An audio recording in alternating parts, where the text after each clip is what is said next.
Good evening, it's Thursday the 24th of July and it's time for the news on RIK2. Cyprus is mourning the loss of 2 people as a result of the huge fire that broke out yesterday and continues to burn in the Limassol district. 2 bodies were found inside a vehicle charred on the Monagri-Alassa road and forensic tests will be needed to identify them. Based on the registration numbers, the car belongs to a 77-year-old woman. And according to CYBC's information, as soon as the fire began to spread, she and her 84-year-old husband attempted to leave their summer home in the village of Monagri. In addition, 2 other people suffered serious burns and are being treated in a special unit of the Nicosia General Hospital. Furthermore, dozens of people experienced respiratory problems or suffered minor injuries.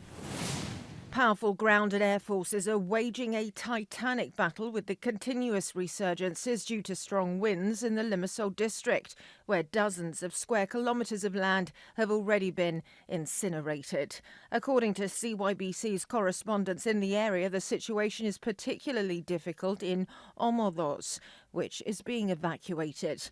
Water is being continuously dropped from aircraft while efforts are being made to create fire breaks to contain the raging fire. Resurgences are also recorded in the communities of Arsos, Gilani and Sunyozanaja, as well as Vounaros area of the municipality of Ipsonas towards the Kouris Dam. In Gilani, it was decided to evacuate part of the community. From the first estimate, based on satellite data so far, 124 square kilometres have been burnt and enormous damage has been caused. For precautionary reasons, the Civil Defence has given instructions for the evacuation of all campsites in the wider Troodos area. The deadly fire in the Limassol district is due to arson, according to Chief Fire Officer Nikos Loginos. Speaking to the CYBC, he said that eyewitnesses who called the fire department saw the fire starting from 2 fronts 100 metres apart, specifically under a bridge where there is a garbage dump. He added that 6 minutes after his service received the call, a fully staffed fire engine was at the scene of the fire, rejecting allegations of delay and negligence. The government expresses sadness over the unjust loss of 2 people, noting at the same time that the country is going through a very difficult time, which has caused major damage to property and endangered human lives.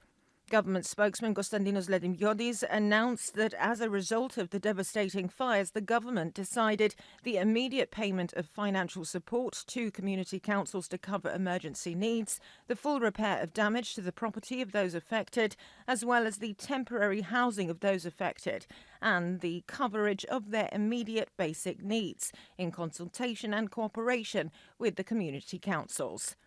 Ledimyodis reported that the President of the Republic had called the heads of the communities affected by the fire. He also confirmed that assistance had been requested through the European Civil Protection Mechanism. He said that 14 primary and 3 secondary aircraft are currently operating and that 2 more Jordanian firefighting aircraft, which are already in Cyprus, will soon be thrown into the battle. Ledimyodis also said that the arrival of 2 aircraft from Egypt, 2 from Israel and 2 from Spain is expected. He also noted that all plans and relevant protocols were activated from the very beginning. The Limassol District Administrator Elektra Banayodou stated that they have been informed that 53 homes have suffered serious damage, of which 32 have been completely destroyed. In addition, 88 vehicles, a factory, a restaurant and a warehouse were burnt. Banayodou said that 5 teams are all ready to record the damage as soon as conditions allow. To damage caused by the wildfire in the mountainous and semi-mountainous areas of Limassol.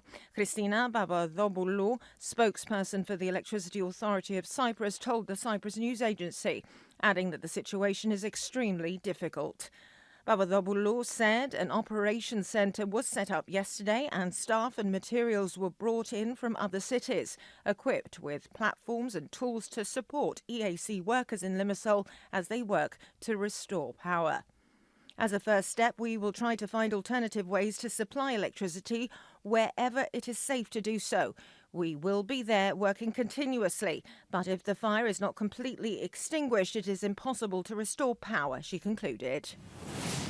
New fire fronts have emerged in the Bafos district, increasing the pressure on firefighting forces. Ground units and aerial firefighting vehicles have already rushed to the community of Mandria, where a large fire has been raging out of control since noon, threatening the mountain peak of Afamis, a short distance from Trodos. A fire also broke out in Arodes, also in the Bafos district. And now a look at tomorrow's weather. It will be hot and sunny. Winds will be southwesterly to northwesterly moderate force 3 to 4 over slightly rough seas.